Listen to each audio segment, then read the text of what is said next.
Terlalu berpuas diri adalah musuh kehancuran bagi begitu banyak organisasi dan industri.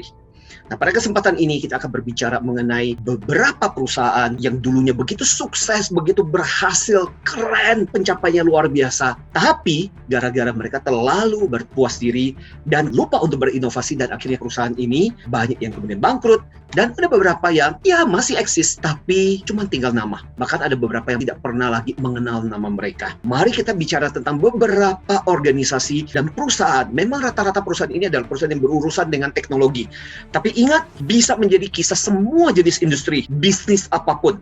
Semoga kita bisa memetik dari beberapa pembelajaran ini. Satu kalimat yang menarik yang dikatakan oleh Arthur J. Baker, seorang futurolog dan pengamat industri, ini yang disebut dengan paradigm paralysis, yaitu kelumpuhan paradigma. Bagaimana organisasi begitu sukses berhasil, tapi terjebak di dalam paradigmanya sehingga lupa untuk berinovasi. Yuk, mari kita belajar dari beberapa perusahaan ini. Perusahaan pertama yang saya akan mau bahas adalah Kodak. Kalau kita bicara tentang Kodak, ini kita bicara tentang perusahaan fotografi yang begitu terkenal pada masanya. Perusahaan ini sebenarnya didirikan tahun 1889 oleh George Eastman. Dan sebagai sebuah perusahaan fotografi, pertumbuhannya luar biasa hingga mencapai puncaknya adalah di 1976. Bayangkan, di masa 1976, perusahaan Kodak ini menguasai 85% pangsa pasar fotografi. 90% film fotografi kamera menggunakan bahannya Kodak. Wow, ini adalah penguasaan pangsa pasar yang luar biasa. Tapi yang menarik sebenarnya adalah di tahun sebelumnya, tahun 1975, ada salah satu researcher ahli di Kodak, namanya adalah Steve Sasson, dan kemudian datang dengan sebuah penemuan yang menarik. Penemuannya adalah digital fotografi. Kamera digital yang sekarang ini kita pakai dan kita kenal. Tapi tahu nggak, waktu ketika disampaikan kepada manajemen, pada waktu itu Kodak udah begitu sukses dan berhasil. Dan apa kata manajemennya? Kamu simpan saja penelitian ini, jangan dikasih tahu ke siapa-siapa, karena kita sudah punya kamera yang begitu luar biasa.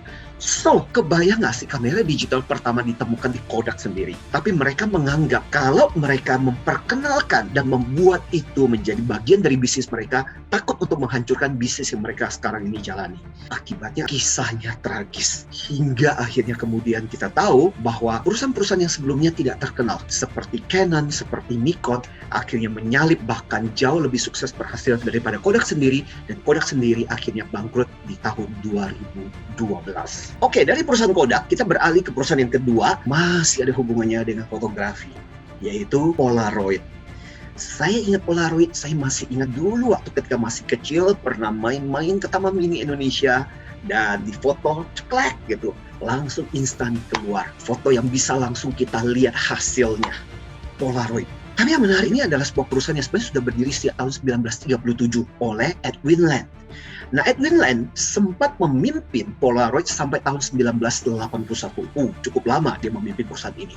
Dan tahu nggak, di tahun 1991 yang namanya Polaroid ini sampai punya kekayaan 3 miliar US pendapatan mereka dengan jumlah karyawan 21.000. Sebuah pencapaian yang begitu luar biasa. Tapi apa yang terjadi? Perusahaan ini adalah perusahaan yang terlalu puas diri dengan apa yang mereka peroleh. Jadi mereka fokus dan mereka percaya bahwa orang tidak membutuhkan yang namanya digital fotografi. Padahal di bagian R&D-nya mereka sudah wanti-wanti dan mengantisipasi kalau ada kemungkinan besar di masa depan digital fotografi itulah yang akan merajai. Tapi apa yang terjadi? Kembali, manajemen dari Polaroid merasa bahwa tidak mungkin. Karena selama ini fokus dari manajemen adalah pada fotografi dengan film yang bisa dipegang dan bisa dilihat secara langsung. Dan itu yang mereka yakini. Dan itu yang kemudian membuat mereka lupa bahwa digital fotografi bisa menggantikan. Akibatnya apa yang terjadi? Kisahnya cukup tragis. Di tahun 2001, perusahaan Polaroid akhirnya harus menyatakan diri mereka bangkrut. Salah satu hal yang membuat Polaroid begitu ketakutan untuk inovasi sebenarnya ada kaitannya dengan bahwa Polaroid pernah mencoba untuk menggunakan Polavision, yaitu pengembangan video rumah untuk kepentingan rumah tangga di mana orang bisa nonton video. Tapi apa yang terjadi? Mereka masuk ke pasar agak terlambat sehingga mereka mengalami kerugian 15 juta US dollar. kerugian inilah yang sempat menghantui para manajemen sehingga akhirnya mereka begitu khawatirnya untuk memulai lagi jenis bisnis yang berbeda termasuk digital fotografi, dan inilah yang membuat kenapa Polaroid kehilangan kesempatan yang begitu berharga. Next, perusahaan yang akan kita bahas adalah Atari. Ini adalah salah satu perusahaan yang sebenarnya pelopor game konsol yang sangat terkenal. Saya masih ingat pada waktu ketika saya masih kecil, saya sering kali bermain di rumah teman saya yang punya konsol Atari itu. Wow, it's amazing pada masa itu. Well, kalau sekarang ini kalau kita bicara tentang konsol game atau computer games, pasti kita ingatnya mungkin PlayStation atau Xbox, iya nggak? Tapi pada masa tahun 70-an, nama yang paling beken adalah Atari. So, Atari sebenarnya didirikan tahun 1972 di California oleh dua orang, yaitu Nolan Bushnell dan Ted Dabney. Pada masa itu, ketika mereka mengembangkan ini, awalnya mereka begitu bersemangat untuk mengembangkan game konsol ini. Dan karena sempat kekurangan dana, akhirnya mereka kemudian berpartner dengan yang namanya Warner Communication. Perusahaan yang sebenarnya fokusnya di perfilman dan musik. Sebenarnya mereka nggak terlalu berminat banget di game konsol. Makanya ini juga sebenarnya sangat penting dengan siapa berpartner. Dan akhirnya kemudian yang jelas Atari sempat meraup kesuksesan yang begitu luar biasa. Bahkan tahu nggak, ketika kemunculan Atari yang paling terkenal yaitu produk mereka Atari 2600, itu sampai pernah terjual 30 juta unit di seluruh dunia. Wow, so mereka sempat mencapai kesuksesan yang begitu luar biasa, terutama dari era tahun 1970-an dan memuncak di tahun 1982. Sayangnya, ketika di tahun 1983 terjadilah krisis terutama di dunia game. Hingga akhirnya kemudian terjadi salah satu masalahnya adalah krisis keuangan yang luar biasa. Pada waktu itu sebenarnya Atari punya saingan secara tidak langsung, yaitu Commodore. Commodore ini sebenarnya adalah perusahaan komputer yang membuat hardware komputer yang kemudian dijual dengan murah dan kemudian banyak dipakai terutama di Amerika pada waktu itu. Nah, problemnya pada waktu itu sebenarnya adalah Atari selain bikin konsol game, Atari juga punya yang namanya komputer set yang mereka jual juga. Dan akhirnya karena krisis keuangan di tahun 1983-84 berlanjut, akhirnya terpaksa mereka harus jual kepada perusahaan Commodore. Dan akhirnya kemudian masuklah CEO yang pernah memimpin Commodore, yaitu Jack Tramiel. Dan itu juga bagian dari awal bencana. Karena ketika Jack Tramiel masuk ke dalam Atari, Jack Tramiel latar belakangnya adalah menciptakan produk komputer, bukan menciptakan game. Buat dia, yang namanya game itu tidak terlalu penting karena tidak bisa dilihat, tidak bisa dipegang, tidak seperti komputer, maka tidak punya masa depan. Maka dia nggak terlalu fokus di situ. Nasib tragis kemudian dialami oleh Atari hingga akhirnya kemudian Atari pun tidak bergerak kemana-mana dan menjadi hanya sekedar legenda. Belum bangkrut, tapi tidak lagi menjadi nama yang besar seperti dulu yang pernah dicapai oleh Atari. Yang jelas, Atari kemudian dianggap gagal. Gagal dalam hal game, gagal juga membangun bidang komputer yang ingin menjadi bagian dari bisnis mereka. Next, perusahaan yang kita mau ceritakan adalah perusahaan Xerox. Nah, ini salah satu perusahaan yang sebenarnya masih eksis, tapi kalau kita lihat sejarahnya, tragis banget. Cerita tentang Xerox sebenarnya sudah dimulai sejak tahun 1906. Dimulai di Rochester, pertama kali berdiri sebagai perusahaan yang bergerak di bidang kertas fotografi dan perlengkapannya. Nah, pada waktu itu ada seorang peneliti namanya Chester Carlson yang sebenarnya adalah seorang peneliti independen di perusahaan fotografi. Dan waktu itu Chester Carlson menemukan sebuah alat yang cukup menarik, yaitu sebuah peralatan yang bisa memfoto apapun yang tercetak dan tertulis dalam sebuah lempengan ketika dilapisi karbon. Dan itulah cikal bakal lahirnya perlengkapan fotokopi yang kita kenal selama ini. Nah, paten itu kemudian dibeli oleh Xerox dan Xerox kemudian mengembangkannya. Dan mereka begitu suksesnya, saking suksesnya, tahu di tahun 1965 ketika Indonesia masih dalam revolusi bergerak menjadi Orde Baru, saat itu pencapaian Xerox sudah mencapai 500 juta US dollar. Tapi yang menarik adalah Xerox itu adalah perusahaan yang sebenarnya sangat komit untuk penelitian. Mereka itu sebab punya satu research center yang sangat terkenal namanya Palo Alto Research Center, PARC, yang didirikan pada tahun 1970. Yang pertama kali dapat mandat untuk membangun itu namanya Jack Goldman. Dan tahu nggak, Palo Alto Research Center ini yang pertama kali menemukan PC yang selama ini kita kenal. Tapi sayangnya, penemuan yang luar biasa yang diciptakan oleh para ilmuwan yang ada di Palo Alto Research Center ini tidak pernah dihargai, tidak pernah dianggap. Sehingga akhirnya riset itu cuma sekedar pajangan aja. Hingga akhirnya kemudian datanglah Bill Gates, datanglah Steve Jobs berkunjung ke Palo Alto Research Center ini. Mereka pertama kali melihat prototipe mesin komputer yang akan merevolusi dunia. Dan akhirnya kemudian diambil alih teknologi oleh mereka dan kemudian mereka mengembangkan. Sampai-sampai pernah ada kasus loh, Steve Jobs sempat marah, kesal, sampai menuntut mensu Bill Gates karena dianggap bahwa Bill Gates mencuri dari apa yang ada di Palo Alto Research Center. Waktu itu Bill Gates sempat membalas dengan mengatakan, pencuri, kok bilang pencuri? Karena Bill Gates tahu bahwa Steve Jobs juga mendapatkan idenya dari Palo Alto Research Center. Tapi yang paling tragis, bayangkan, Palo Alto Research Center milik Xerox, tapi Xerox sendiri tidak pernah mendapatkan kesuksesan. Karena pada waktu itu salah satu CEO-nya, David Kern, mengatakan bahwa yang namanya digital tidak akan punya masa depan. Mereka akhirnya kehilangan kesempatan dan peluang yang begitu luar biasa yang sebenarnya ada di depan mata mereka. Jadi kalau Anda sedang berada di laptop atau sedang melihat di PC, Anda harus ingat kita berhutang budi pada yang namanya Palo Alto Research Center, bukan pada Steve Jobs atau Bill Gates. Perusahaan berikutnya adalah Nokia.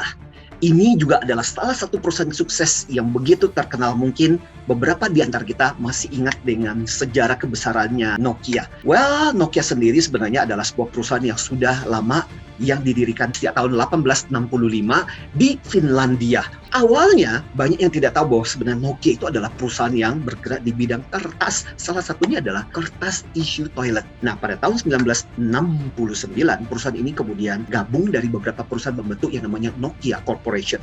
Fokus mereka di 4 hal: kehutanan, karet, kabel, dan kemudian elektronik. Nah, ternyata di tahun 90-an hingga awal tahun 2000-an, perusahaan ini menemukan teknologi yang begitu luar biasa yang kemudian membuat mereka begitu sukses di bidang telepon genggam alias mobile phone.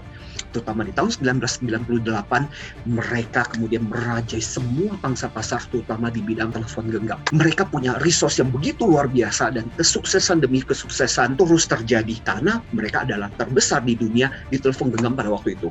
Tapi apa yang terjadi? Mereka percaya bahwa masa depan dari telepon genggam ada di soal kenyamanan, enaknya ketika orang berbicara, suara, dan keyboard mereka. Sehingga mereka lupa. Pada waktu tahun 2007, Steve Jobs mulai memperkenalkan touchscreen dengan iPhone-nya. Dan mereka masih menganggap, itu tidak mungkin. Karena buat mereka, data tidak akan menjadi masa depan dari telepon genggam. 2008, akhirnya ternyata dunia mulai melirik kepada apa yang diciptakan oleh Steve Jobs. Dan akhirnya kemudian mereka mulai sadar dan mencoba untuk masuk ke dalam bidang itu. Dan mereka sebenarnya sempat menciptakan jenis OS yang namanya Symbian. Tapi agak terlambat masuk ke bidang itu hingga akhirnya kemudian sudah muncul yang namanya iPhone, sudah muncul beberapa teknologi termasuk salah satunya BlackBerry, akhirnya mulai menggeser mereka. Sekarang ini Nokia masih tetap ada, tapi tidak pernah sesukses masa kejayaan dulu ketika merajai telepon genggam di seluruh dunia. Oke, mudah-mudahan masih belum bosan dengan cerita kita tentang perusahaan yang sempat sukses, sempat begitu berhasil, tapi kemudian berpuas diri dan lupa berinovasi. Cerita saya yang terakhir adalah tentang kisah BlackBerry. Nah, ini adalah salah satu produk yang di Indonesia itu sempat agak lama masa penggunaannya. BlackBerry ini, nama perusahaannya adalah Research in Motion, sebuah perusahaan yang didirikan di Ontario, Kanada di tahun 1984. Dua pendirinya adalah Mike Lazaridis dan Douglas Fregin, yang kemudian menjadi salah satu cikal bakal perusahaan telekomunikasi yang luar biasa dari Kanada. Nama BlackBerry sendiri ini ada kaitannya dengan produk mereka di awal-awal yang bentuknya keyboard mereka adalah bulat-bulat kecil kayak seperti buah BlackBerry. Mereka sempat sukses begitu luar biasa, di mana hampir sebagian besar dari penggunaan telepon genggam menggunakan aplikasi yang mereka kembangkan. Di tahun 2007 hingga 2009 itu adalah masa-masa kejayaan mereka yang begitu luar biasa. Malah di Indonesia termasuk agak lama. Meskipun di dunia pasarnya sudah mulai turun, di Indonesia masih cukup lama menggunakan sistem BlackBerry ini. Tapi sayangnya, sementara teknologi telepon genggam mulai bergerak ke Android, sementara BlackBerry masih tetap mempertahankan operating system mereka. Ditambah, mereka tetap mempertahankan dan fokus pada memperbaiki keyboard mereka. padahal sudah ada touchscreen dan sebagainya, yang akhirnya kemudian membuat BlackBerry menjadi produk yang dulu pernah begitu sukses dan berhasil, tapi kemudian menjadi sangat tidak nyaman untuk dipakai. BlackBerry awalnya masih percaya bahwa produk mereka masih akan tetap unggul, tapi akhirnya dunia kemudian mengatakan bahwa BlackBerry terlalu lambat. Sementara inovasi terus-menerus terjadi, BlackBerry begitu puas dengan produk mereka, hingga akhirnya kemudian hal yang paling pahit adalah ketika CEO-nya pada tahun 2017 yaitu John Chen mengatakan BlackBerry keluar dari pasar smartphone yang dulu mereka sempat rajai. Well, banyak di antara kisah ini berhubungan dengan teknologi. Tapi ingat, seperti yang saya katakan, bisa terjadi pada semua lini bisnis jenis industri. Jadi apa pembelajaran buat kita yang membuat kenapa perusahaan-perusahaan ini yang begitu sukses, berhasil, punya nama begitu besar, pangsa pasar dunia mereka kuasai, sampai punya nasib yang begitu tragis, sampai beberapa di antaranya bangkrut dan tinggal nama saja. 3 hal. 1 adalah mereka lupa untuk berinovasi. Kesuksesan membuat mereka akhirnya kemudian terbutakan. Mereka percaya bahwa dengan teknologi yang membuat mereka sukses, mereka akan terus-menerus berhasil juga. 2, mereka lupa untuk memperhatikan apa yang dilakukan oleh kompetitornya. Mereka percaya bahwa mereka yang terbaik, mereka merasa bahwa mereka tidak perlu memperhatikan apa yang terjadi di luar sana. By the way, mereka percaya bahwa mereka lah trendsetter, mereka lah pangsa pasar terbaik. Sementara kompetitor terus berinovasi, terus mengembangkan produk yang lebih ramah, yang lebih dibutuhkan. Dan yang ketiga adalah tidak agile, tidak lincah. Ketika mereka tumbuh menjadi perusahaan yang begitu besar, mereka kemudian stuck, fokus dengan comfort zone mereka. Mereka hanya fokus kepada bidang yang mereka kuasai dan mereka percaya produk servis yang pernah membuat mereka bisa begitu sukses, maka itulah yang mereka akan fokuskan. Jadi daripada fokus berinovasi menjadi yang pertama di bidang-bidang yang berbeda, mereka hanya terus-menerus memperbaiki, membuat perfect sesuatu yang mereka miliki itu. Sementara dunia terus-menerus bergerak. Contoh yang paling menarik sebenarnya adalah kalau saja Polaroid mau betul-betul serius mengembangkan yang namanya Polavision. Sebenarnya pada saat itu orang sudah membutuhkan yang namanya home video. Dan Polaroid sebenarnya punya teknologi ke sana. Tapi karena sempat merasakan kegagalan, daripada memperbaiki, mereka kemudian sibuk fokus pada kertas film mereka. Dan ingat, Polaroid sebenarnya punya tim yang sudah mulai memperkenalkan digital fotografi. Memang pada waktu itu resolusinya masih kabur. Tapi daripada masuk ke dalam bisnis inovasi seperti itu, mereka khawatir itu akan merusak reputasi mereka. Mereka tinggalkan. Mereka tetap fokus kepada film yang bisa dipegang dengan tangan. So, 3 hal ini yang membuat perusahaan-perusahaan yang begitu sukses ini gagal dan akhirnya tinggal nama, banyak yang bangkrut. Semoga ini jadi pembelajaran buat kita bahwa keberhasilan, kesuksesan kadang-kadang membuat kita lupa dan buta. Ini yang Arthur John Baker menyebutnya sebagai kelumpuhan paradigma, di mana cara berpikir kita itu terpaku dengan satu produk, satu jenis yang mampu kita hasilkan dan kita berpikir itulah yang akan menjadi masa depan kita seterusnya. Dunia berubah, situasi berubah, kompetitor kita menjadi semakin pintar dan terus-menerus mengimprove. Maka di dalam dunia bisnis, apapun jenis industri kita, tantangan buat kita adalah jangan pernah berpuas diri, terus berinovasi, dan terus-menerus melihat dunia luar bagaimana kebutuhan-kebutuhan, dan mari kita selalu bergerak mengikuti kebutuhan pelanggan. Bukan kita yang menentukan, tapi pelanggan, customer kita lain sebenarnya menentukan masa depan industri kita. Dari saya, Anthony Dio Martin, semoga kita selalu berinovasi. Salam antusias.